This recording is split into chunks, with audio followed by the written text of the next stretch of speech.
Cole Ashford had 60 days to find a bride, or the largest deal of his life would collapse before Christmas. He sat very still at the head of the long glass conference table while the words settled, while his board members studied their water glasses or their cufflinks, or the pale winter sky beyond the windows of the 38th floor. A dozen of the most expensive minds in Manhattan, and not one of them was willing to look him in the eye. "It's the license clause," David Choi said, gently, as if gentleness could soften it. "Stability of leadership. They want a married chief executive at the head of the table when the papers are signed.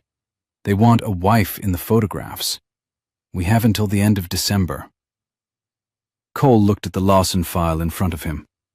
The merger was 4 years of careful work. The Larson Group, family-owned for 3 generations of hotels and harborside resorts, would not sell to an unmarried 32-year-old whose tabloid life was a study in champagne and silence. Cole understood the clause. He had read their family charter himself, the year his father had dismissed it as old-fashioned. "Then I will find a bride," he said. He did not say where. There was no one to say. He had not been on a real second date in 6 years. He had not, in any honest moment of his adult life, imagined a woman in his kitchen. He had a merger that required a marriage, and a marriage that required a woman, and he had no idea where, in the city of 9 million people, he was supposed to begin. David Choi cleared his throat. "There is a place," he said carefully. "A friend of my mother's used it 20 years ago.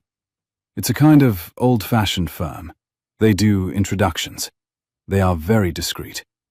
They are also, I am told, very good." "A matchmaker," Cole said. "A matchmaker." That afternoon, on the 7th floor of a quiet brownstone on East 68th Street, beside a brass plate that read Marchetti Matches, Discreet Introductions since 1981, Cole Ashford rang a bell. Lena Marchetti opened the door herself. She was not what he had expected. He had expected a powdered older woman with pearls and a pamphlet. Instead, he saw a young woman in a soft cream blouse and dark trousers, holding a chipped coffee mug that said, "World's Okayest Daughter," in faded letters. Her hair was pinned back loosely. Her eyes, when they met his, were calm and unhurried, as if a billionaire on her doorstep was simply the next item on a list. "You're early, Mr. Ashford," she said. "Come in." The office had once been a sitting room. There were tall windows letting in the cold autumn light, a worn velvet sofa the color of dark wine, a brass desk lamp warm with low yellow, and a bookshelf full of leather-bound notebooks with years inked on their spines. A small fire was lit in a real fireplace, crackling softly. The room smelled of cedar, old paper, wood smoke, and something warm and sweet on a stove down the hall, like apples and cinnamon. The wide oak floorboards were smooth under his shoes. A black cat regarded him from the windowsill, its eyes bright green, and yawned, showing small white teeth. "You run this alone?" Cole asked. "My mother ran it for 40 years. I run it for now." "And she passed away 3 winters ago." Lena set down her mug. "Sit, please. Tell me why you're here." He had practiced this on the way over. He had drafted, with David, a careful sentence designed to communicate the situation without communicating the desperation. Standing in this small, warm room with a black cat watching him, he forgot all of it. "I need a wife," he said. "Within 60 days. The wedding can wait until summer, but the engagement must be public by year-end. I have a merger that requires a married chief executive. The terms are not flexible. The salary, however, is." Lena did not move. She did not pick up a pen. She did not even open one of the leather notebooks. She simply looked at him for a long, quiet moment, and Cole had the distinct sensation that he was being weighed. "No," she said. He had been refused exactly twice in his adult life. Once by a hotel owner in Lisbon, and once by a horse. He blinked. "I beg your pardon." "Marchetti Matches does not arrange contracts," Lena said. "We arrange marriages. There is a difference." A contract is a transaction. A marriage is the rest of someone's life. My mother turned away 3 senators and a duke for asking what you just asked. I will not be the one to break her record. Miss Marchetti, Lena, please. Lena. He drew a slow breath. Then I have come to the wrong place. Perhaps. She tilted her head. Or perhaps you have come to the only right one. May I ask you something? Yes. Do you actually want to be married? He opened his mouth and shut it again. The fire cracked softly. The cat began to wash its paw. Somewhere in the brownstone, a kettle whistled and was lifted off a flame. I want, Cole said carefully, to keep the company my grandfather built. I want the merger to succeed. I want my father to stop calling me at 6 in the morning to tell me I am wasting the family name. I have not had time to want other things. Lena was quiet. Then she said, 60 days is too short for a marriage, but it is enough for an honest beginning. I will not find you a contract bride, Mr. Ashford, but if you are willing to be slightly truthful with me, I will find you 7 women, real candidates, each compatible with you in a different way. You will meet each of them properly. You will be honest with them about the timeline. At the end of 8 weeks, if one of them has truly chosen you and you have truly chosen her, I will help you announce it. If not, you will pay my fee and walk away no worse than you came. 7. My mother always said 7 is the right number. 3 is not enough to compare. 10 is exhausting. 7 gives you a real spectrum. Cole stared at her. She stared back. He had the unfamiliar feeling of negotiating with someone who could not be bought. Your fee, he said at last, standard, plus a clause I will write in myself. You may not ask any of the 7 for a contract. If you do, I withdraw and the fee is forfeit. Why? Because they deserve to be considered for who they are. And because you, Mr. Ashford, will not survive a marriage you bought. He did not know what surprised him more, the answer or how quickly it landed.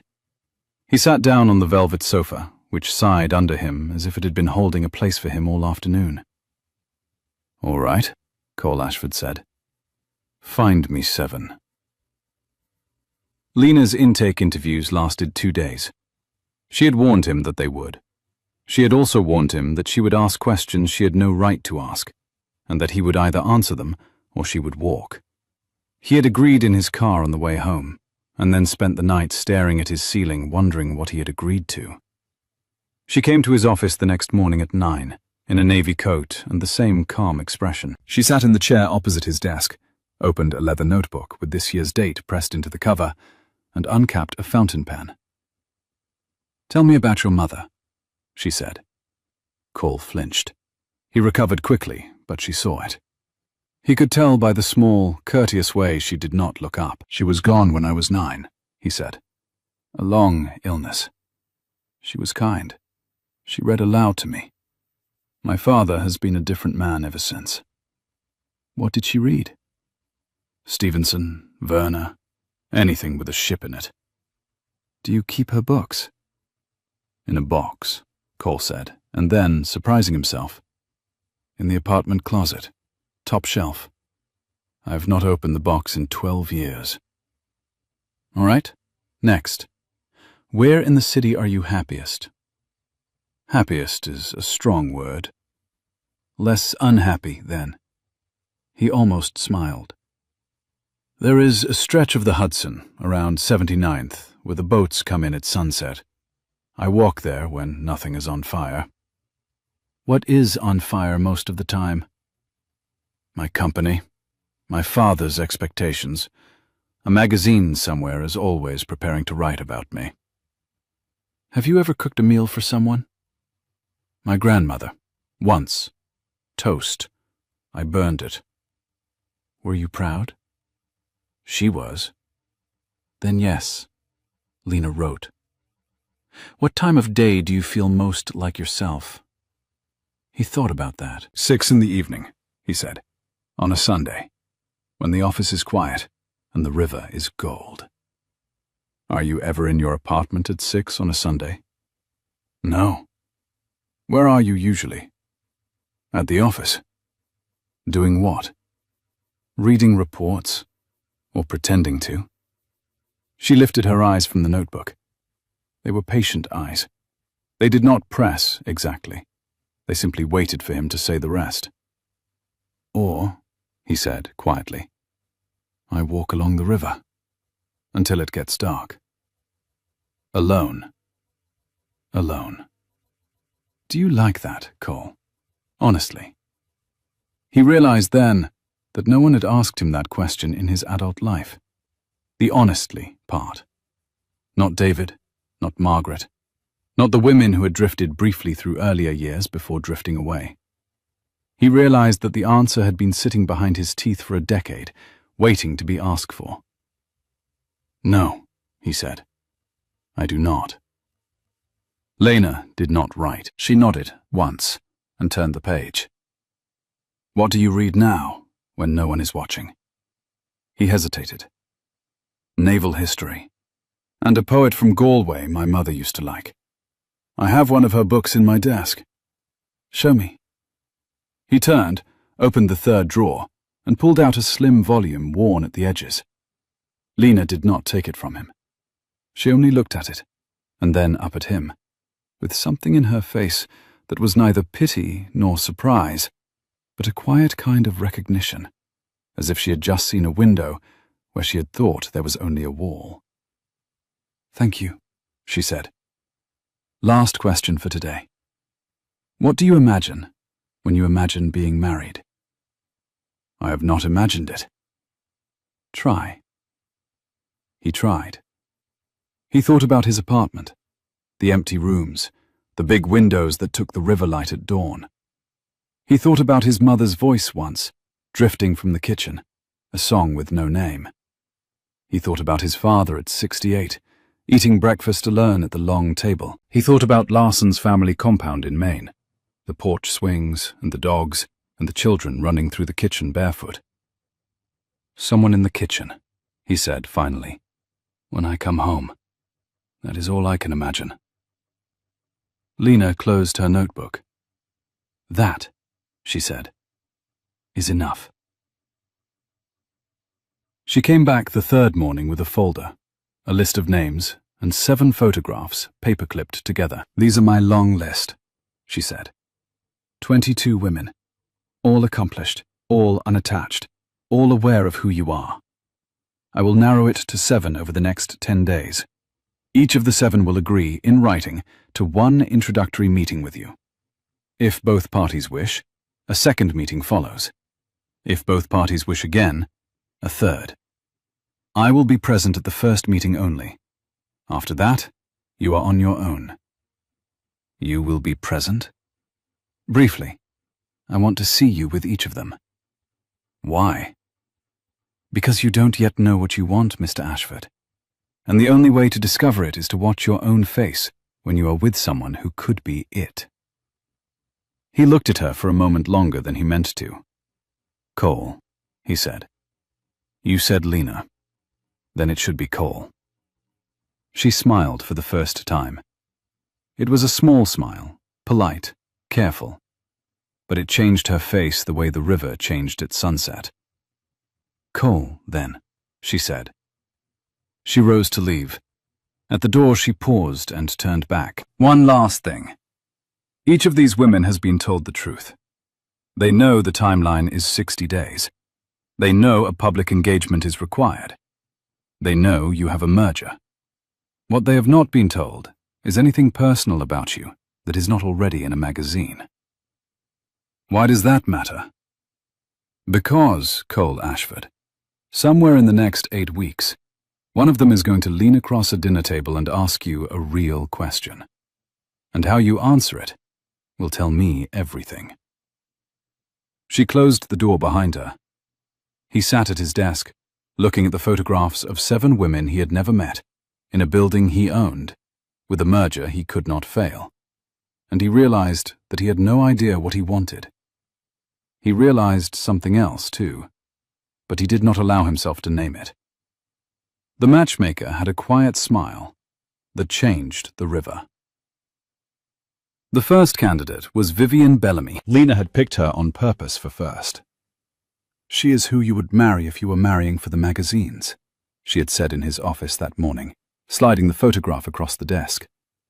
"If you want her, we will know early. If you don't, you will know what you don't want." Vivian was 31, tall, polished, with the kind of golden hair that society columns wrote sentences about. Her family owned 3 private banks, 2 galleries, and a sailing fleet. She had been on the cover of 2 magazines that year, both for charitable reasons, and both lit by the same photographer. The first meeting was at a restaurant on Madison Avenue, with tall windows that looked out at autumn leaves, gold and rust against a clear, cold sky. The room smelled of coffee, butter, and a slow fire of cherry wood somewhere behind the kitchen. The white tablecloths were stiff and bright. Crystal glasses caught the warm afternoon light and threw small rainbows on the wall. Lena sat at a small side table with a glass of mineral water and a notebook. She did not pretend to be reading the menu. Vivian came in like a planned event, kissed both of Cole's cheeks before he could rise, and complimented his cufflinks before she had read his face. "Cole, darling," she said, "you really do look exactly like your photographs. That is rare." "Thank you, I think." She laughed, sat, ordered for both of them in 2 sentences, and then began to map his life. Within 10 minutes, she had told him which charity gala to chair next spring, which architect would be redoing the Tribeca penthouse for the wedding, and which family friend at the Times would write the engagement piece. She did not ask him what he liked to read. She did not ask him about his mother. She did not, for a single second, look at the river through the window, although the river was extraordinary that day. Cole tried. He answered her warmly. He let her finish her sentences. He asked about the galleries her family ran. She told him that art was an excellent investment and that she was considering a Basquiat. He asked which Basquiat. She said the famous one. After 45 minutes, Vivian reached across the table to touch his wrist. "You are very serious for a man on a first date," she said. "You should smile more, darling. Your face is a brand." Cole smiled. He did not feel it, but he produced it. Across the room, very faintly, Lena lifted her water glass to her lips. He caught the movement out of the corner of his eye. There was nothing in her expression. There was, however, a small line in her notebook he had not seen before, and her pen moved once and stopped. Vivian ordered dessert. She suggested a charity match at the polo grounds for their second meeting. Cole agreed. She kissed both his cheeks again on her way out, leaving a small print of color on each. He stood, paid the bill, and crossed the room to Lena's table. "Well," Lena said, "she is perfect on paper." "Yes. You knew." "I suspected. You picked her first to teach me something." "I picked her first," Lena said carefully, "because if you marry her, the merger closes, the magazines applaud, and you live a life you have already been living. You should know that option exists. You should know exactly what it tastes like. Then you should decide." He looked at her for a long moment. She had a small notebook, a glass of water, no makeup beyond a touch at her lips. She was not, by any of Vivian's measurements, anything special. She did not look like a magazine. She looked like a person. "Lena." "Yes." "What did you write down just now?" She closed the notebook. "Nothing important." "Tell me." "I wrote that you forgot to look at the river." He paused. The river had been spectacular. He had forgotten. "Was I supposed to look at the river?" he said quietly. "No, but you always do, in your office. I noticed yesterday morning. The water is what calms you. So I picked a restaurant by the water for your first meeting. I wanted to see what made you forget it." He sat down across from her without being invited. The waiter, sensing something unspoken, did not approach. "Lena," he said, "will you tell me what you actually do? Because I do not think I understood until today." She looked at him. The lines around her eyes softened. "I notice," she said. "It is an old-fashioned profession. My mother used to say that most people do not need to be matched. They need to be seen first. After that, the matching is easy." "And you have been seeing me," Cole said. "All week?" "Yes." "And what have you noticed?" She tilted her head. The light from the window caught her cheekbone. "I have noticed," Lena said, "that you are very tired, Cole Ashford, and that you would like, more than anything, for someone to ask you about your mother and not flinch. I cannot give you that woman in a folder, but I can introduce you to 6 more, and we can keep looking." He stayed seated for a long time after she left. The second candidate was Rebecca Lynn, 34, partner at a corporate law firm, sharp as cut glass and twice as efficient. Cole liked her immediately and was relieved to like her. The meeting was at a quiet gallery during a private opening, the white walls bright under soft halogen, the hardwood floor cool and smooth, the air faintly sweet with old varnish and chilled champagne. Lena, again, sat in the corner with a glass of mineral water she did not drink. Rebecca was excellent company. She knew the merger laws better than David did. She made Cole laugh twice, both times at his own expense. She asked good questions about his company, his day, his goals. She did not, however, ask anything that did not have a clean answer. She asked the way a surgeon asked, efficiently, with no time for stories. Toward the end of the evening, Rebecca leaned in. "Cole, let me be direct. I would consider this. The arrangement, I mean. I think we'd be a strong team. 2 careers, parallel tracks, mutual respect, very polite divorce in 5 years if the merger renegotiates. I don't need a great love. I need a good partnership. Are we on the same page?" Cole did not answer right away. He felt the truth of what she was offering. It was clean, decent, even kind in its way. Rebecca was an honest person. She would not lie to him about the quiet. She would not pretend to want what she did not want. There was real generosity in that. But across the room, very quietly, Lena Marchetti was looking at a small painting of a winter beach. She was not looking at him. She was simply standing in the half-light of the gallery, with her hands in her coat pockets, looking at a painting of a winter beach, the way some people listen to a song they used to know. Cole looked at Rebecca. He thought with sudden clarity about a kitchen with someone in it. "Rebecca," he said gently, "thank you for being honest with me. I think you are extraordinary. But I do not think I am going to be a 5-year partnership husband. I am going to be a bad bargain in any contract you write." She studied him. After a moment, she gave him a small, warm, professional smile. "Then you should not waste my time, Cole, and I should not waste yours. Shall we?" "We shall."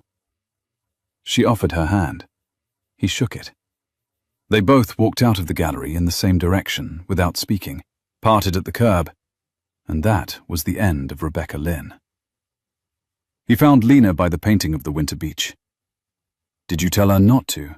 he asked. "No, she decided herself. She is too clean a person to want what you cannot give." "Lena."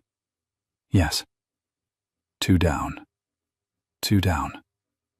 He looked at her, and at the small winter beach over her shoulder. "Whose painting is that?" he asked. "My mother's friend. He used to paint the same beach every year. He said the beach changed because the painter changed. The beach was the same." "Did your mother believe that?" Lena's smile was very small. "She believed that of people, too." She left. He stood in front of the painting for a long time, looking at the same beach. He did not yet know what he was looking at, but he was beginning to suspect. The third candidate was Eve Sanders, 27, a model with an enormous social following and a real estate license she had taken on a dare. The meeting was a sponsored charity dinner at a glass restaurant above the city, the floor-to-ceiling windows holding a cold blue twilight. The table lit with small, warm candles, the cutlery heavy and bright in his hand, the air rich with rosemary, butter, and roasted lemon. Eve was very beautiful. Eve was also very photographed. By the time Cole sat down, 3 different cameras had captured them through the windows from across the street. She was warm, easy, full of light laughter. Within 15 minutes, she had told him about her favorite small restaurant in Lisbon, her grandmother's apple cake recipe, the dog she missed, and the first apartment she had ever bought with her own money. Cole found her surprising. He found her likable. He also found, somewhere between the appetizer and the main course, that he had said the words, "my mother," out loud for the first time in a year, and that Eve had not flinched. She had looked at him directly, with a small kindness in her face, and said, "Tell me about her, if you want. I have all night." He looked across the room. Lena was not there. He had specifically requested it. He had told Lena that morning, "I want to do this one alone." She had looked at him for a moment, and then nodded. "Fair," she had said. "Eve's a good person. You won't need me." He had wondered what she meant. He understood now, halfway through dinner, that Lena had known Eve was a good person. He understood also that he was looking for Lena across the room, and that she was not there. Eve was telling him about the dog. He listened. He laughed at the right moment. He answered her questions warmly. He did not, in the entire evening, forget the river. He did not, in the entire evening, want to. When dinner ended, Eve walked him to the elevator. She kissed his cheek, gently, kindly, no insistence. "Cole," she said, "you're a good man, but you're not here. I hope she knows." He froze. "I'm sorry?" Eve smiled. "Whoever she is, I hope she knows. Good night." The elevator door closed on him alone. He stood in the descending box, looking at his reflection in the brushed steel, and he thought, 3 down. He also thought, she. He thought it again the next morning, when his father called him at 5:58 a.m. Edmund Ashford did not believe in pleasantries before breakfast. He did not believe in pleasantries at any other time of day either, but 5:58 a.m. was when he began. "Cole, the Bellamy girl, Vivian. I'm told you saw her on Tuesday." "Good morning, Father." "Have you decided?" "No." "I have made inquiries on your behalf. Her family is sound. Her mother is reasonable. Her father owes me a favor." "Father, I need you to understand something." His father's voice was clipped, careful, the voice of a man who had practiced it. "The merger is one matter. Your future is another. Your mother and I were not married for love. We were married for sense. We made a partnership. We made you. That is enough for any reasonable man. Pick a sensible woman, marry her, and be done with the theater." Cole stood at the river-facing window of his apartment in his shirt sleeves. The Hudson was steel grey under a low sky. There were 2 boats moving slowly south. "Mother loved you," he said. "Yes." "Did you love her?" There was a long silence. "Cole, that is not a useful question this early in the morning." "It is a useful question, Father. You have raised me to think it was not." He had never spoken to his father like this. He had thought the words, sometimes, on the long evenings, in the long silences. He had never said them aloud. He did not know where they had come from now, except that a matchmaker with chipped coffee mugs had asked him, 3 days ago, what he imagined when he imagined being married. "Vivian Bellamy," his father said evenly, "is a sensible choice. Make it. The merger closes. The magazines settle. I will not call you again about this matter." I am meeting 4 more women, Father, per the agreement. What agreement? With my matchmaker. His father laughed. It was the dry, surprised laugh of a man who had not expected to be entertained. You hired a matchmaker? Yes. Cole, you are a serious man. You have a board. You have a merger. You do not hire a matchmaker like a Victorian widow. This one is good, Father. I think you would like her if you— I will not meet her. His father's voice was suddenly cool again. I will meet the woman you marry. I will not meet the woman who arranged it. There is a difference, and you will learn to respect it. Pick Vivian. Goodbye. The line cut out. Cole stood at the window for a long time and watched the slow boats and tried to remember what his mother had read aloud to him on the night before she went into the hospital for the last time. He could not remember the book. He could remember the kitchen. He could remember her hand on his hair and her singing softly at the stove. He picked up the phone and called Lena.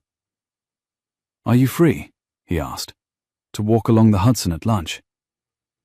There was a small pause on the other end. He could hear her brass desk lamp click off. That is not professional, she said carefully. It is not. Cole? Lena, I've just spoken to my father. I would like, for 1 hour, to be with someone who has read Stevenson. Another small pause. 12:30, Lena said. 79th Street Boat Basin. I will bring sandwiches. She hung up. He stood at the window with the phone in his hand for a long minute. Then he went to the closet and, for the first time in 12 years, he opened the box on the top shelf. His mother's books were inside, Stevenson at the very top. He picked one up. The smell of old paper and cedar rose into the room.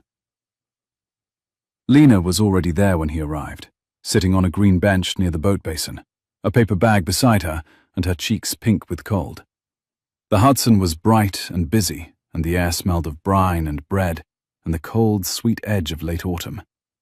A gull cried sharply overhead. The wooden bench was rough under his hand. She was wearing the navy coat, the wool soft at the collar. She had a thermos, warm against her glove. Egg salad or roast beef? She said as he sat down. Whichever you do not want. Roast beef, then. Coffee? Please. She poured. They ate quietly for a few minutes, watching a small sailboat tack against the wind. A dog ran by with a tennis ball. A child shouted at a seagull. Your father called you, Lena said at last. How did you know? Because I would have called you if I were him. You think he is right? I think he is afraid. Cole turned to her. She did not look at him. She was watching the small sailboat.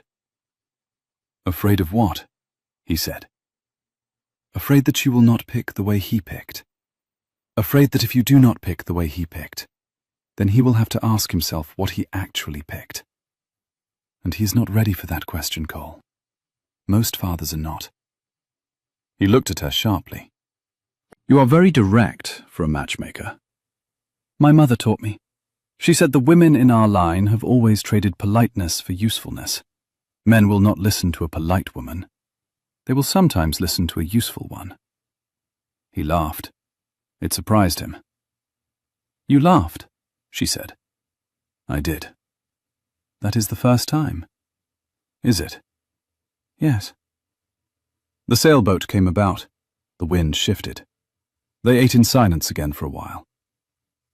Lena, he said, after a long time. Why did you not become something else? You are very smart. You speak 5 languages. I looked you up. You could have been anything. Why this? She did not answer right away. She looked at the river. My mother was sick for a long time, she said finally. I was 22 when she became too tired to take meetings. 23 when she was gone. I thought I would close the business. There were people in my mother's last appointment book she had promised to find. I went through it. There was a man whose wife had left him for the 3rd time. There was a woman who wrote me a letter, saying my mother had told her not to give up on love. I could not close the book and walk away from those names.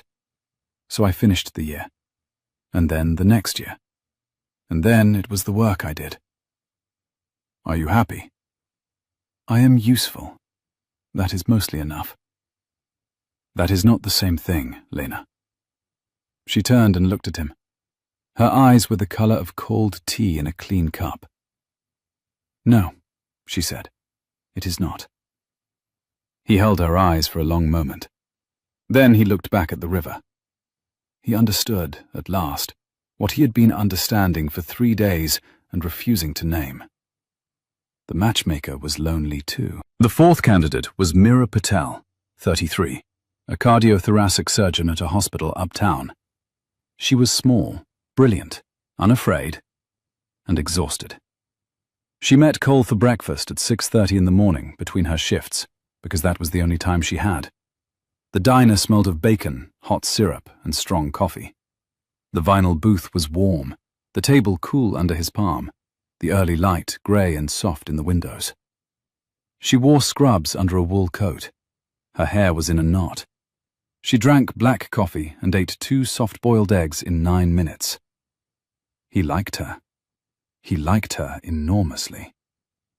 She told him 3 honest things in 20 minutes.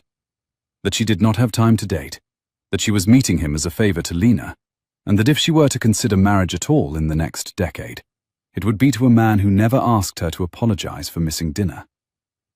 I never would, Cole said. Many men say so. Few mean it. I mean it. She studied him over her coffee. You might. You strike me as decent, but I see who you are looking at. I'm looking at you. You are looking at me politely. You are looking at her honestly. There is a difference, Mr. Ashford. In my profession, we learn to read it on faces in waiting rooms. Husbands looking at wives, fathers looking at daughters. Honest looking is a particular thing. He set down his cup. Meera, he said quietly, I do not know what to do with what you have just told me. That is not my problem to solve, Cole. I am very tired and I have a 6-year-old patient who needs me upstairs in 12 minutes.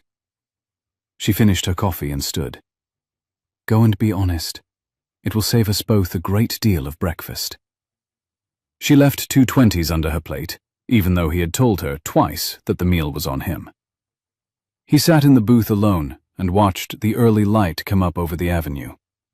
4 down, 3 to go. And a surgeon at 6:30 in the morning had said honest looking, with the same precision as Eve Sanders had said she. He paid the bill. He did not call Lena. He went to his office and worked, and he did not call Lena. He did not know what to do with what was happening. That afternoon, Lena came to his office without warning, in the navy coat, with a folder. She set it down on his desk. Caroline, she said briskly. 5 o'clock at the Strand Bookshop Cafe. She has read your full bibliography. She is excited. Be kind. Lena. I have to go. I have a 4 o'clock with a long list candidate. I will not be at the bookshop. You said you wanted to do these alone, and Caroline is a good person, and you will be fine. Lena, sit down for a minute. She did not sit down. She stood at his desk, with one hand resting lightly on the back of the visitor chair, and she was, very slightly, not breathing the way she usually breathed. Cole. Sit. She sat. He looked at her for a long, careful moment. The afternoon light came in through his river window. Her hair was a little less neat than usual, and there was a small mark of something on the cuff of her blouse. Ink, probably. And she was looking at his desk lamp instead of at him. Lena, he said, are you all right? I am fine. That was not the question. She lifted her eyes to his. Cole, please. We are 48 hours out from Candidate 7. Do not make this harder than it has to be. What is harder than what has to be? You know what. He did know. He could see the shape of it in her face, and in his own.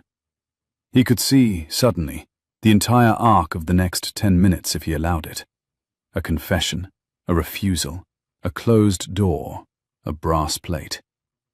He could see her going home tonight to a black cat and the brass desk lamp, and the careful dignity of a woman who would not be the answer to a question she had spent 6 weeks helping him ask. He did not allow it. He stood. He walked around the desk. He did not touch her. He stopped at the river window with his hands behind his back. 48 hours, he said quietly. Then we will see. Lena rose. She took her folder. At the door she paused. He did not turn. Cole? Yes. Be kind to Caroline. I will. She left. He stayed at the window for a long time and watched a single small sailboat tack against the wind. And he did not exactly smile. But something behind his ribs began finally to breathe. The fifth candidate was Caroline Whitlock, 29, an associate professor of 19th century literature at Columbia. She was warm, slightly nervous, brilliantly clever, and clearly excited to meet him. The meeting was, at her cheerful insistence, at a small bookshop cafe in the village. She arrived early. She had 3 books in front of her on the table when he sat down, 2 of which were about ships. Lena said you might like these, Caroline said, blushing slightly. He felt his throat tighten in a way he did not expect. Did she? She sent me a list of things you read. She is very thorough. He looked at the books. One was a Stevenson, one was a Conrad. The third was the small book of poems by the Galway poet his mother had loved. He had not told Lena about the poet. He was certain of it. He had told her about Stevenson, about Verne, about naval history. He had said the word poet, but not the country, not the name. Caroline ordered a tea. She talked, kindly, about her thesis, about her father, who had been a naval officer, about her 2 cats. She asked him good questions about his work that revealed she had read about his company in advance. Cole liked her. Cole admired her. Cole could imagine her in a kitchen. But the small book of poems sat on the table between them, and the small book of poems was not a coincidence, and Cole could not stop looking at it. After 30 minutes, he said, gently, Caroline, may I ask you something a little outside the scope of what we are doing here? Of course. Did Lena send you the 3rd book? Yes, she said it was a long shot. She said you might not have told her about that one yet. She said if you had, it was for a reason, and if you had not, it was for a different reason. I confess I have read it 6 times, so I was excited to bring it. He looked at the book. He thought about his mother in the kitchen, singing softly. He thought about Lena saying, my mother used to read me Stevenson too, when she had not, exactly, but had implied she understood. He thought about a winter beach painting and a brass desk lamp and a black cat that had begun, on his last visit, to sit on his shoe. Caroline, he said quietly, I'm going to be honest with you, because you are very kind and you deserve it. I think you are wonderful. I think you would be a remarkable wife to a remarkable man. I do not think I am that man. Her face fell. She recovered with grace. I see. It is not you. It is, I am afraid, that I have already begun looking at someone. Lena. He could not speak. Caroline gave a small, tired, generous laugh. I told her this would happen, she said softly.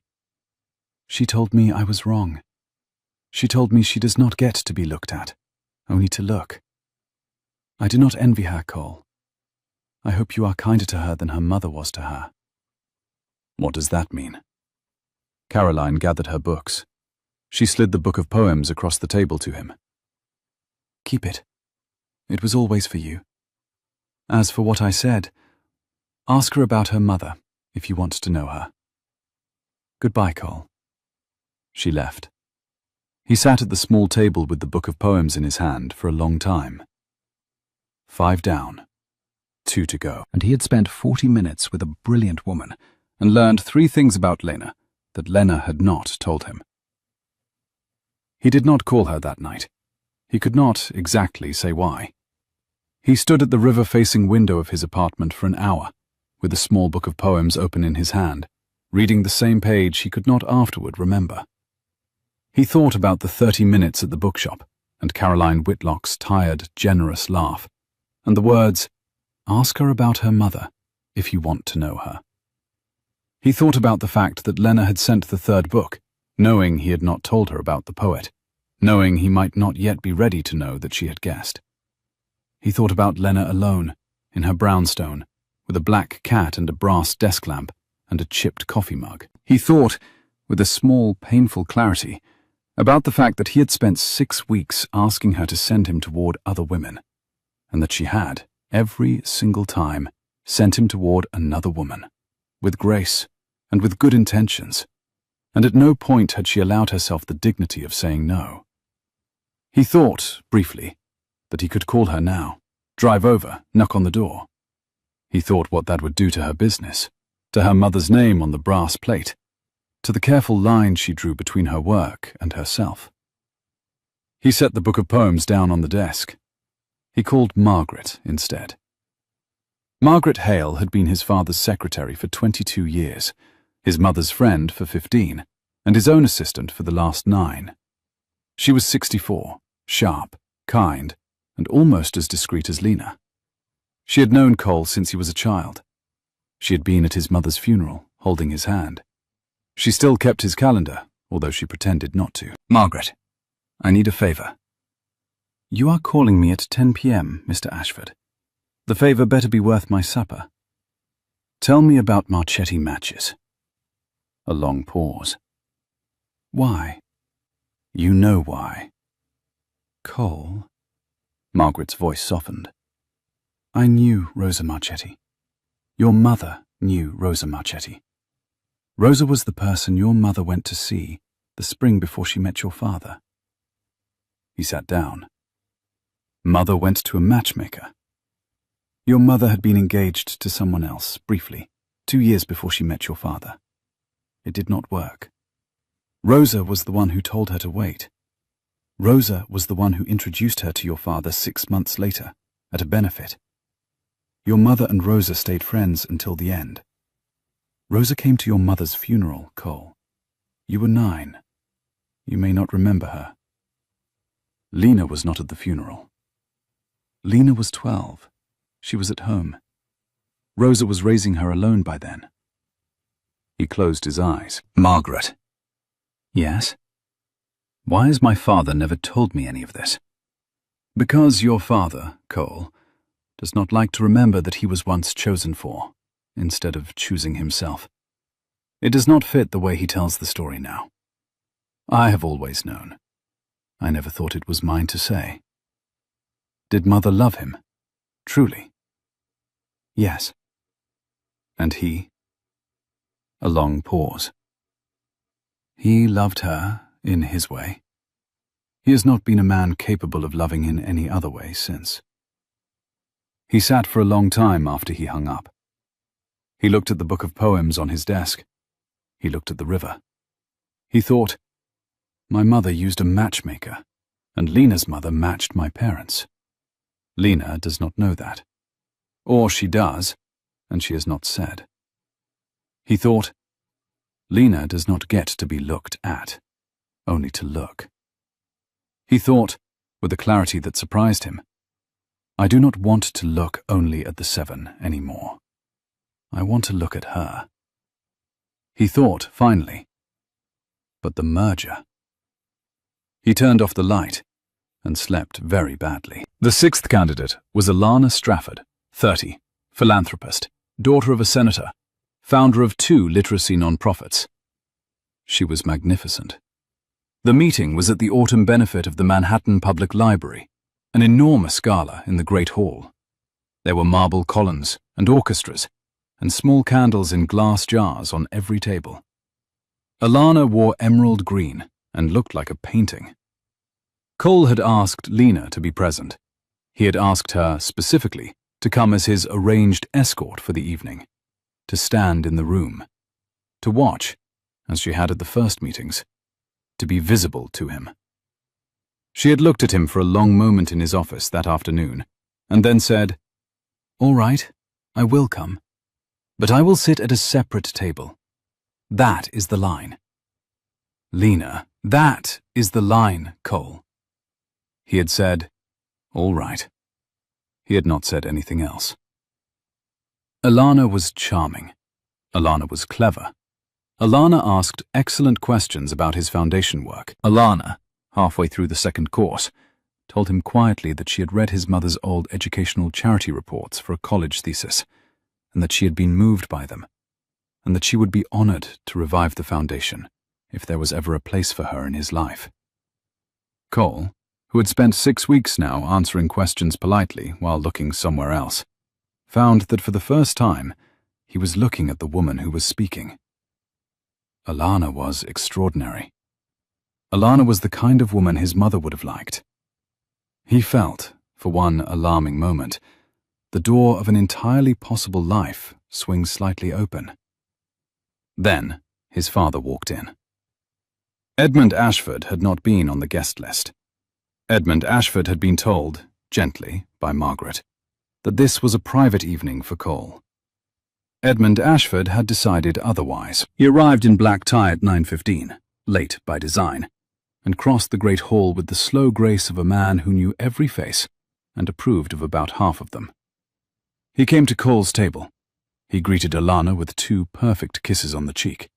He told her she looked exactly like her grandmother, whom he had loved very much. He took the chair beside Cole. He poured himself a glass of wine the table did not have to offer. Then his eyes, slowly, traveled the room. They stopped on Lena. She was at a small table near a column, in a quiet, wine-red dress, her hair pinned more carefully than usual. She was watching, as she had at every meeting, with her notebook closed in her lap. She had not eaten anything. She had not, as far as Cole could tell, looked at him directly all evening. "And who," Edmund Ashford said softly, "is the young woman in red watching my son?" Alana, brightly, said, "Oh, that is Cole's matchmaker, Lena Marchetti." Edmund Ashford did not move. He did not change his face. "Marchetti," he repeated. "Of course." He looked at Cole. "I see." 3 syllables. Cole had heard them his entire life. They meant nothing to anyone in the world except him. And to him they meant, "I am disappointed, and I will explain why later, in a room without windows." Cole opened his mouth. He did not know what he was going to say. Edmund Ashford, calmly, raised his wineglass to Lena across the room. It was a perfect formal salute. It was the exact gesture a king performed to acknowledge a servant whose name he was not going to remember. Lena, in the wine-red dress, lowered her eyes for a half-second, then lifted them, then nodded once back at him, with an absolutely steady face. Cole watched. He did not stand. He did not say her name. He did not lift his glass. He sat, frozen, while his father saluted the woman he was beginning to love, as if she were furniture. It lasted 3 seconds. It might as well have lasted years. Then Edmund Ashford turned smoothly to Alana and asked her about her father's recent vote on educational funding. Alana, brilliantly, answered. The orchestra continued. The candles burned. The waiters refilled the wine. Cole did not look at Lena again for the rest of the evening. He could not. When the gala ended, Lena was no longer at her table. There was only a folded program and a small unused notebook on her chair. He drove home in silence and stood at his window for an hour, hating himself. She did not come to his office the next morning. She did not answer her phone. The brass plate on East 68th Street was still there. The door was locked. He sent a note. She did not answer the note. For 2 days, he sat at his desk and worked at a merger he no longer cared about. The Larson lawyers came in twice. The Larson patriarch's grandson came in once. David Choi watched him through every meeting with the careful, professional concern of a man who had begun to suspect that the person at the head of the table was no longer there. Cole signed papers. He approved memos. He did not, at any point, hear what was being said. At 7 in the evening of the first day, he drove past the brownstone on East 68th Street. The lights were off. There was a single, small lamp glowing in the front room of the second floor, and the silhouette of a black cat in the window. Cole sat in his car across the street for 10 minutes. Then he drove away without ringing the bell, because he understood, finally, that he had not yet earned the right to ring it. The morning of the second day, his father called. Cole, the Vance girl, Chloe. She is free on Friday. The Larson reception is Friday. I have spoken to her father. The two of you may simply arrive together. The press will infer the rest. The merger will sign on Monday. The matter is closed. Cole stood at his window with the phone in his hand. "Father," he said quietly, "did you know, when you married Mother, that she had been to a matchmaker?" There was a very long silence on the other end, the kind of silence that was, all by itself, a confession. Cole. "Did you know, Father?" I knew. "Whose?" Rosa Marchetti. "And Mother loved you, but she did not choose you, Cold." No. A small, dry sound, like a man laughing without joy. "She did not. We were introduced. She liked me well enough. I liked her enormously. We made a life, Cole. I am not ashamed of that. It is how reasonable people marry. It is how I would like you to marry." "Father," Cole's voice was very quiet, "whose daughter has been in my office for 60 days? The silence on the other end was, this time, an entirely different silence.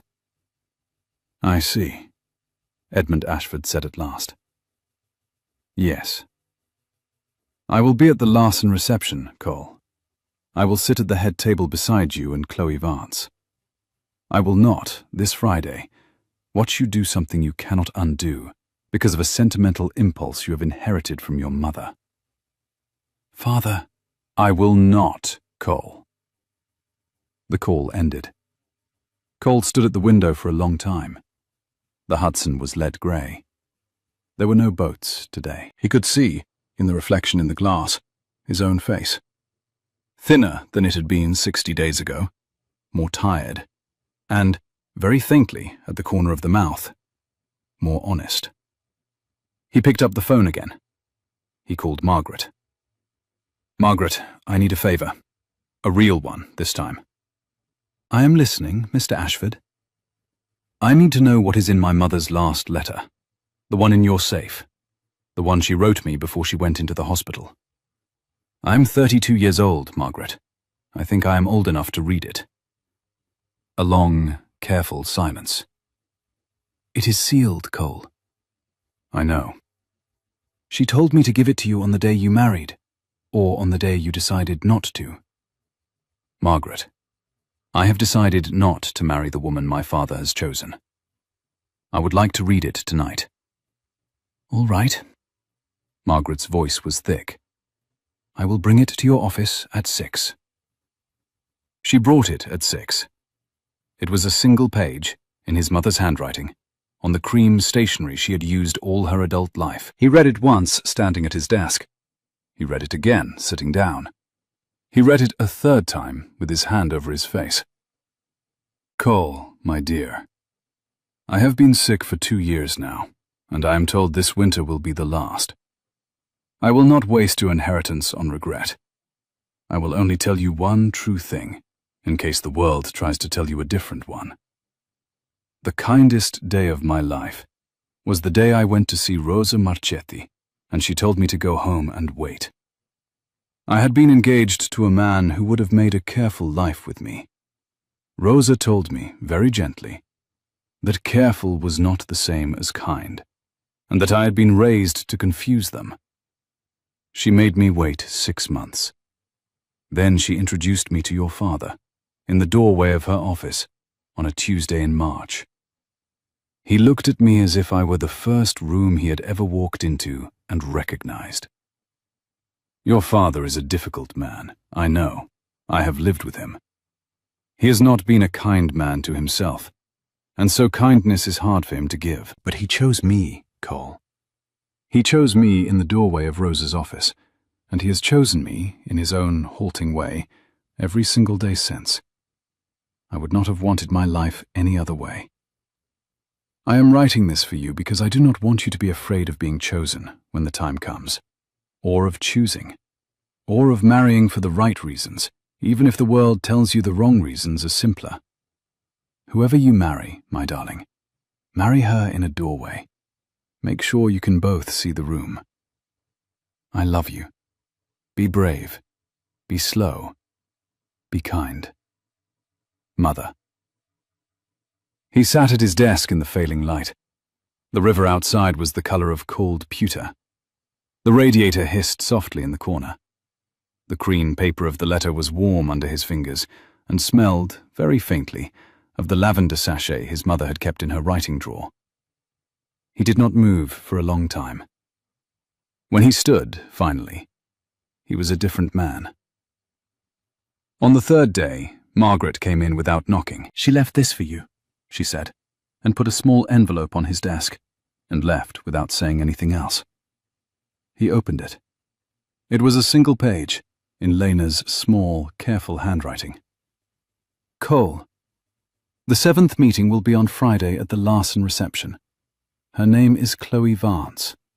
She is the woman your father has wanted you to marry since you were both children. She is kind, and she will go through with it if you ask. If you do not ask, I will return your fee in full.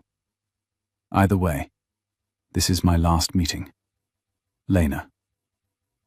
He read it 3 times. He sat very still. Then he walked out of his office, down to his car, and drove the 40 blocks to her brownstone. Her cat was in the window. The lights were off. The brass plate gleamed in the afternoon sun. He rang the bell. He rang it again. After a long minute, she opened the door. She was in soft trousers and a dark grey sweater that smelled, very faintly, of cedar and old paper, the way her office did. Her hair was loose, soft against her shoulders. Her eyes were red-rimmed, the lashes still wet. She had been crying, although he could not have proven it in court. There was a small, careful steadiness in her face that told him exactly how much it cost her to look at him without flinching. Cole, she said. Lena, you should not have come. I should have come on Saturday. She was quiet. I should have come on Saturday morning, he said again, because he did not know how else to say it.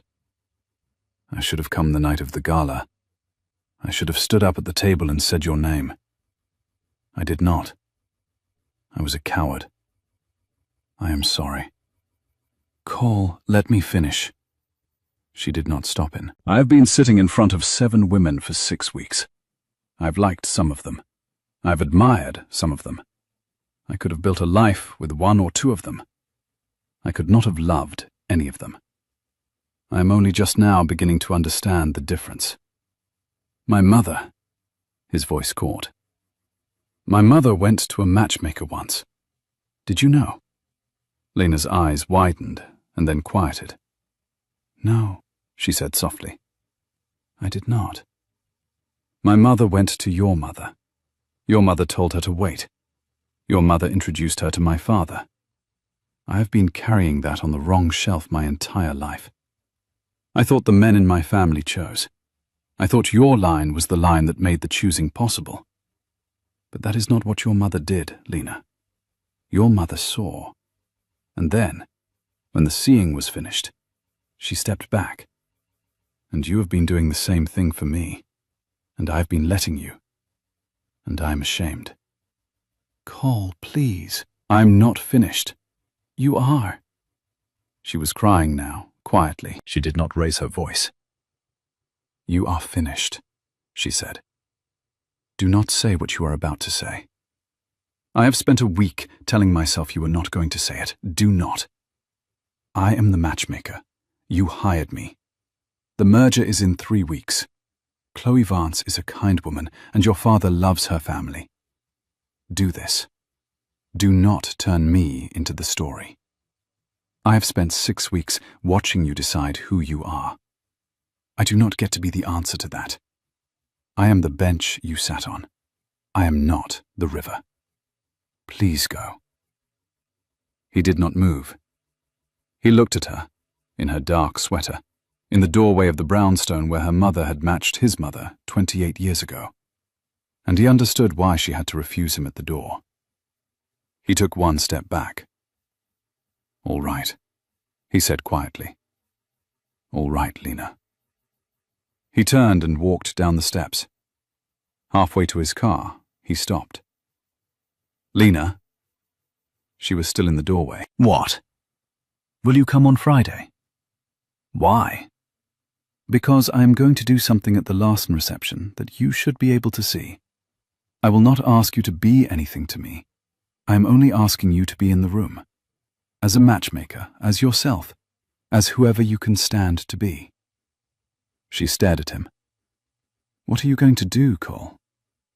He did not answer right away. I'm going to make a choice, he said. And I would like the woman who taught me how to make it to be there when I do. He turned then. He did not look back. He drove home with his hands very steady on the wheel. The Larson reception was held in the rooftop hall of an old hotel with a glass ceiling and a long view of the harbour. The light that evening was a soft, cold winter blue, threaded with the warm yellow of 200 candles burning quietly in tall glass jars. The air smelled of pine garments, beeswax, and the faint, sweet smoke of a wood fire from the bar at the far end. 200 people. Larson family in the front. Press in a discreet alcove. Cole's board at 3 tables. His father at the head table beside Chloe Vance, who was 31, dark-haired, kind-faced, and dressed in a soft gold gown that rustled gently when she breathed, and that her mother had clearly approved. Chloe was a good person. Cole had known her since they were both 8. They had played in the same garden in summer. They had sat next to each other at every Ashford Vance gathering for 2 decades. He liked her. He admired her. She was, in many ways, the woman his father had been arranging for, in slow, elegant steps, for as long as Cole could remember. She greeted him with warmth and a small, slightly nervous smile. Cole? Chloe? Your father told me what tonight is. He looked at her. My father, he said, has gotten ahead of himself. She blinked. I see. Will you sit a moment? She sat. He took the seat beside her. He spoke quietly, at the edge of the room, while the orchestra warmed up. Chloe, you are kind and brave, and you have been kind to me since we were children. I am about to do something a little unusual. I would not do it without warning you. You do not deserve to be surprised in front of 200 people. Her eyes filled, just briefly. You are not going to ask me, she said. No. She breathed out. She put her hand briefly on top of his. Thank you, Cole. I'm sorry. Don't be. I have been told who I am about to marry for 6 months. It has been a long 6 months. Chloe, I am sorry. Go, she said. Whatever you are about to do, go and do it. He rose. He looked across the hall. Lena had come. She was in the same wine-red dress. She was at a small table near the column, with her notebook on her lap, her hands folded over it. She was not looking at him directly. She was, very faintly, looking at the harbour through the glass ceiling, the way some people listen to a song they used to know. Cole walked to the small podium beside the head table. The orchestra paused. The room turned. Edmund Ashford's eyes narrowed. My father, Cole said, would prefer that I begin the evening by speaking about the merger. I will, in a moment. But before I do, I am going to do something I should have done a week ago. The room was very still. Most of you know that I have spent the last 60 days in a process you may have read about in the columns. I will not pretend it has been quiet. I will say only this. I hired a professional 60 days ago to help me find a person to marry. She was not, when I hired her, willing to do the job I asked. She made me agree to a different one. She made me agree to be honest. She made me sit across from 7 extraordinary women, and she made me notice them.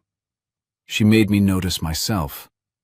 She made me, for the first time in many years, notice the river.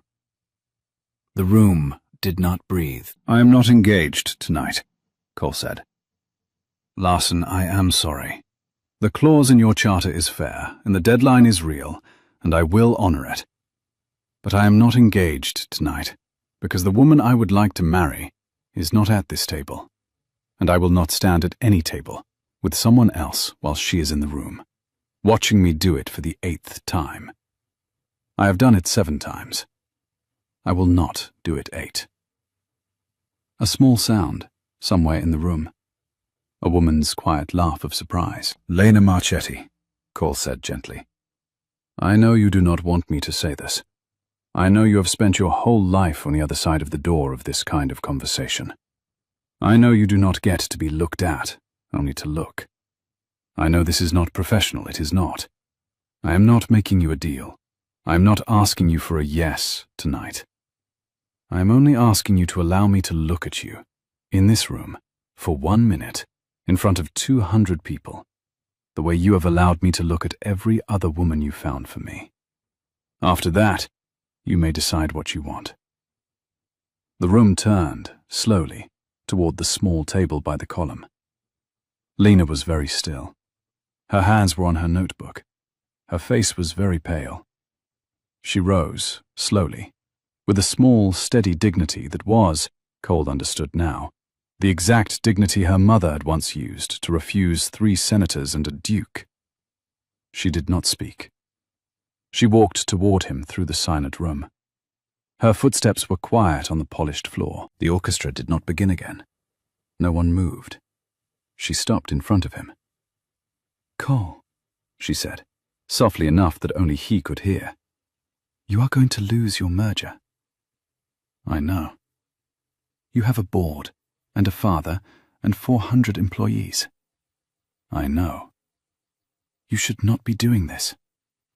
"I know." She looked at him. The wine-red dress was almost the color of her cheeks now. There was a faint smile at the corner of her mouth that she could not quite hide. "You have not even asked me a question, Cole Ashford." He almost laughed. "All right," he said. He did not get on one knee. He did not perform. He simply looked at her, the way she had taught him to look in 6 weeks of trying. "Lena Marchetti, I am 32 years old. I have been alone for most of my life. I do not know how to be married. I would, however, be willing to learn if you were willing to teach me. I have my mother's books in a box. I would like to read them with someone in the kitchen when I come home. I would like that someone to be you. Will you stay with me, Lena, while I figure out how to stop running?" The room was very, very quiet. Lena opened her mouth. Then, in the small, unscripted way of a person who had spent a lifetime helping other people choose, and who had never, until tonight, been allowed to choose for herself, she said only, "Yes." It was a quiet word. It carried. Edmund Ashford set down his glass. The Larson patriarch, 81, stood up at his table. He did not look at Edmund. He did not look at the press alcove. He looked at Cole, and then at Lena. And then he raised his own glass, slowly. "Mr. Ashford," he said, in a voice that carried. "My charter requires a married chief executive. It does not require him to be married already. It requires him to be the kind of man who knows how to commit. I have, in the last 3 minutes, watched you become him. He turned to his wife of 60 years, who was smiling. We will sign on schedule. Welcome, Miss Marchetti. Cole did not let go of Lena's hand. David Choi, 3 tables away, set down his fork very slowly and pressed the heels of both his hands against the table to steady himself. And then he began, quietly at first, to clap. After a moment, the woman beside him began to clap. After another moment, the Larson grandson began to clap. After another moment, the press alcove began to clap, a thing the press alcove almost never did. And Margaret Hale, alone at the small table near the back, where she had been pretending all evening to be there as Lena's friend, rather than Cole's assistant, was crying, without trying to hide it. The orchestra, with the elegant, practical instinct of an orchestra that had played at 3,000 evenings exactly like this one, and exactly not like this one, began softly to play something Lena's mother might have liked. A waltz. Slow. Old. Cole looked at his father once across the room. Edmund Ashford was very pale. He did not speak. He did not raise his glass. He stood slowly and left the room. The waiters parted before him. The doors closed behind him without a sound. Cole watched him go. He did not, for the first time in his life, follow. He turned back to Lena, who was holding his hand the way one holds a small live thing, carefully, with both her own. "I am sorry," she said quietly. "Don't be. He will come around." "Maybe." "He will, Cole. My mother used to say it takes most fathers 7 years to come around. She said the 7 was the only number she trusted." He almost laughed. 7, he said. 7. The orchestra began again, gently, somewhere behind them. The room began to breathe.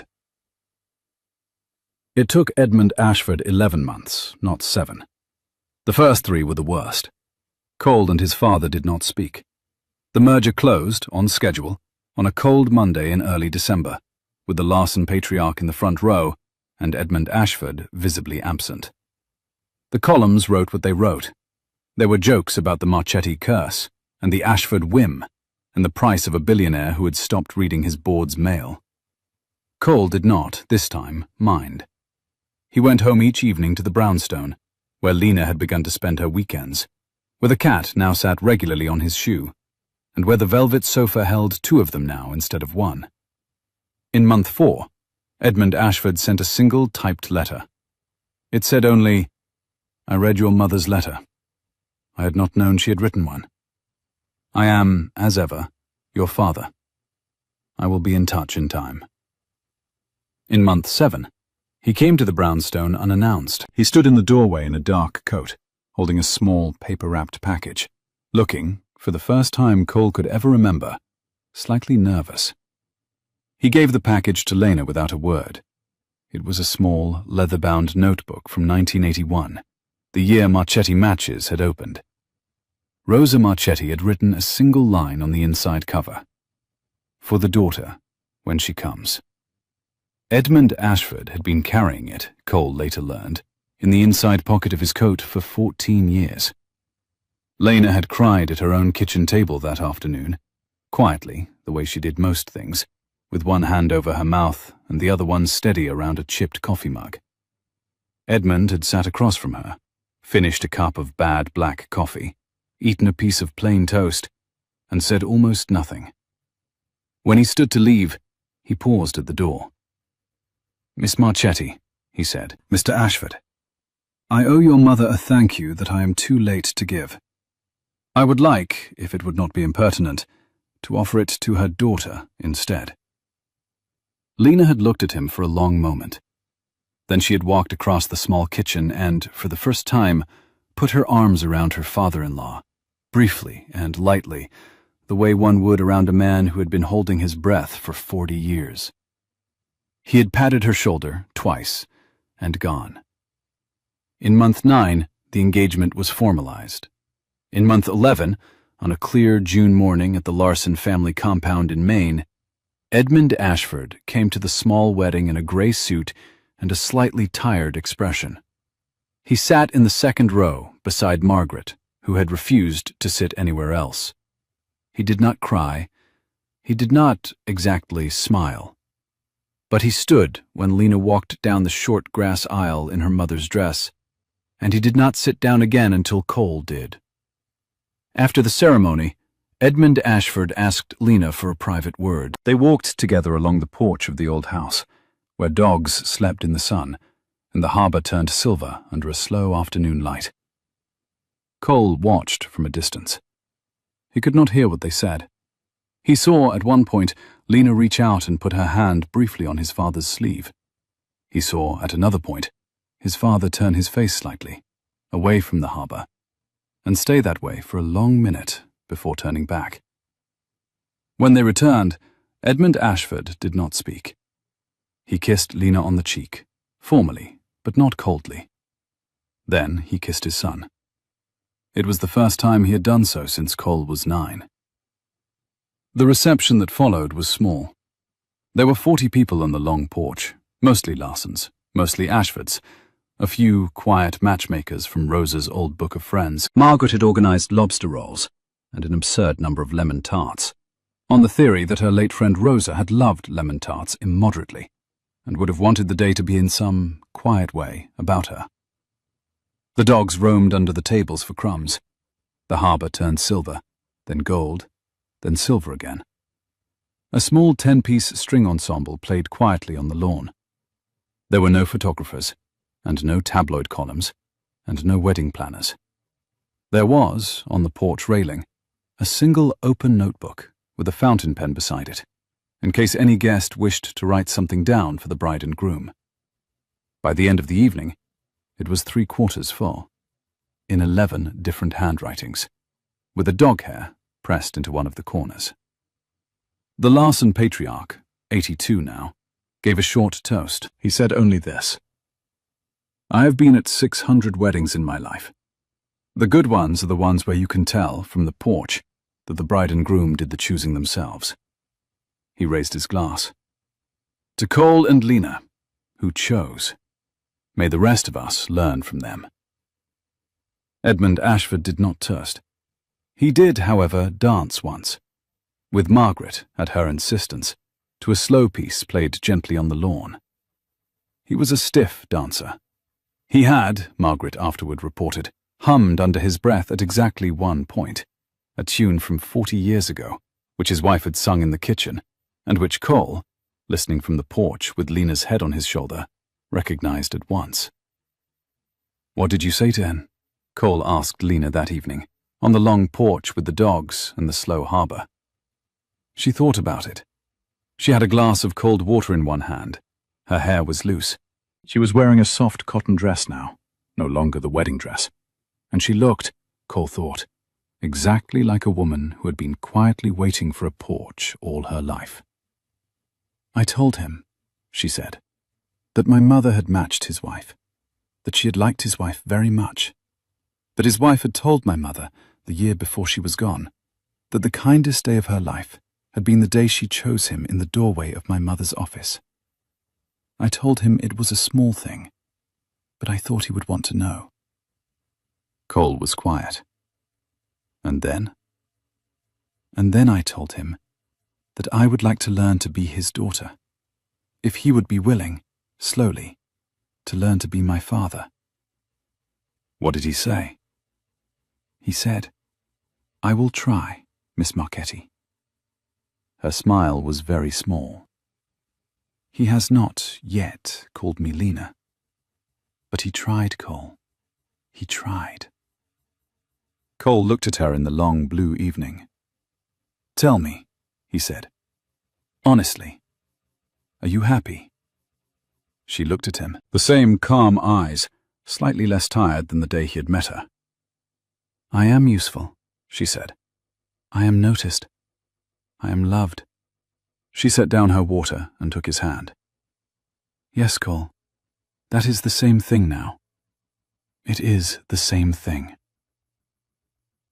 A year later, on a cool October afternoon, Lena Marchetti opened the door of the brownstone on East 68th Street to a young man in a careful suit, with a sheet of paper in his hand and an exhausted face. "Miss Marchetti," he said, slightly out of breath. "I am sorry to come without an appointment. I was told that you—" "Come in," Lena said. She had a chipped coffee mug. She had a cedar fire. She had a black cat on the windowsill. She had a new brass plate on the door, slightly larger than the old one, that read, "Marchetti Matches, Discreet Introductions since 1981. The young man sat on the velvet sofa, which sighed under him. He looked around. He looked at the painting of the winter beach above the desk, which had moved here from her mother's office, and at the small framed photograph beside it of a man with steady eyes standing on a porch in Maine, holding a baby with the exact same eyes. "Tell me," Lena said gently, sitting across from him. "Why are you here?" "I need a wife," the young man began. Lena Marchetti smiled, very slightly, at the small flicker of her own younger self in his nervous, well-tailored face. "No, you don't," she said kindly. "You need to be seen first. Tell me about your mother." In the kitchen at the back of the brownstone, Cole Ashford was making coffee for 3, and listening, and feeling very glad, and very ordinary, and very much at home. He had a small ledger of his own now, on the kitchen counter, beside the coffee tin. It was leather-bound, like the ones in Lena's office, but its spine was blank, because they had not yet decided what to call it. Inside, in his slow, careful handwriting, he kept a list of small, ordinary things. The morning the cat had jumped into Lena's lap for the first time. The evening her father-in-law had called her Lena instead of Miss Marchetti. The Sunday in March he had finally read his mother's books to her in the armchair by the cedar fire. There were 31 entries already. There was still half a notebook to go. Sometimes, at 6 in the evening on a Sunday, he and Lena walked together along the Hudson at 79th Street, the way they had on the first lunch, with a paper bag and a thermos, and not quite enough words for the river. Sometimes Margaret came with them. Sometimes Edmund Ashford did, slowly, in his grey coat, and they would sit on the green bench together and watch the boats, and he would ask Lena, every time, what her mother had liked best about the boats, and Lena would tell him a different story each time, because Rosa Marchetti had liked, in fact, every single thing about the boats, and a year was not enough to finish the list. And every Tuesday, the bell rang on the 7th floor of the brownstone on East 68th Street, and Lena Marchetti opened the door herself, and someone tired and hopeful and a little ashamed of being there sat down on the velvet sofa, and the cedar fire burned, and the chipped coffee mug came out, and the work continued, the way her mother had taught her, the way her mother's mother had taught her mother, the way it would, with luck, continue for a long time after.